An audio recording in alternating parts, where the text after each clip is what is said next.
Singkat cerita sejarah Tugu Monas Jakarta, tinggi hingga keunikannya bagi wisatawan.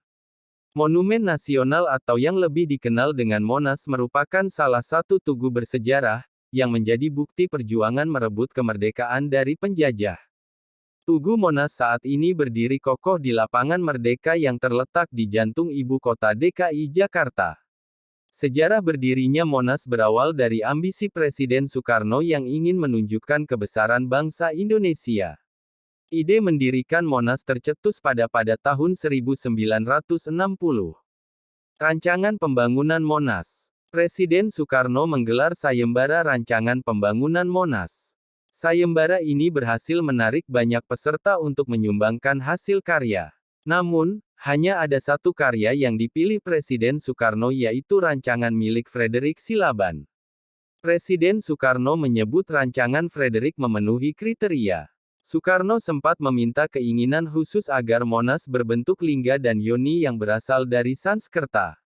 Sayangnya, model yang diinginkan Soekarno itu membutuhkan biaya besar sehingga pembangunan Monas pun sempat ditunda. Biaya yang besar membuat rencana pembangunan Monas menuai kontroversi dan kritik. Pasalnya, saat itu kondisi keuangan negara sedang tidak stabil. Upaya Presiden Soekarno untuk mewujudkan keinginannya itu akhirnya berhasil berkat bantuan dana dari pemerintah dan sumbangan sejumlah pihak termasuk para pengusaha. Presiden Soekarno meminta bantuan arsitek Sudarsono untuk melanjutkan rancangan Frederick yang tertunda. Sudarsono menambahkan angka 17, 8, dan 45 yang melambangkan Hari Kemerdekaan Indonesia yakni tanggal 17 Agustus tahun 1945 dalam rancangan Monas. Pembangunan Monas tahap 1. Pada tanggal 17 Agustus tahun 1961, pembangunan tahap pertama Monas mulai dilakukan dengan mengambil perencanaan, konstruksi hingga material dari dalam negeri. Pada tahap pertama pembangunan dimulai dengan menancapkan pasak beton yang berjumlah 284 sebagai fondasi. Pembangunan fondasi dan dinding berlangsung hingga 1963. Pembangunan Monas tahap 2.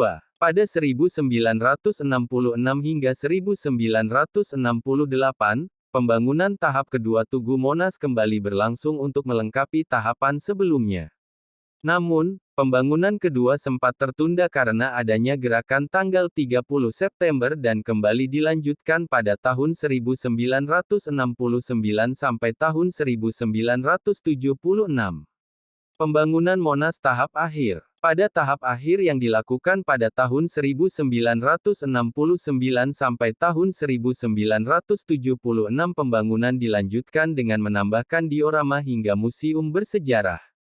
Setelah seluruh pembangunan Monas rampung, Presiden Soekarno meresmikannya pada tanggal 12 Juli tahun 1975 dan mulai dibuka untuk umum.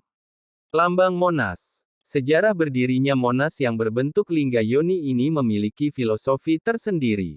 Dilansir dari laman Direktorat Jenderal Kebudayaan, Kementerian Pendidikan dan Kebudayaan, lingga berarti pilar cahaya dan yoni adalah energi sakti yang memberi kekuatan. Dilandasi dari simbol lingga dan yoni, bagian Tugu Monas ini pun dilapisi emas murni seberat 50 kg yang menyerupai lidah api kemerdekaan. Terdapat pula pelataran cawan yang terletak di bawah tugu. Kedua simbol Sanskerta tersebut berpadu melambangkan kesuburan dan keharmonisan Indonesia. Kawasan Monas dilengkapi beberapa bangunan pendukung seperti akses pintu masuk, terowongan, ruangan kemerdekaan, aneka relief hingga pelataran puncak tugu. Monas juga dilengkapi dengan museum sejarah sebagai ruang arsip dari rangkaian sejarah kemerdekaan Indonesia yang bisa dilihat oleh masyarakat umum.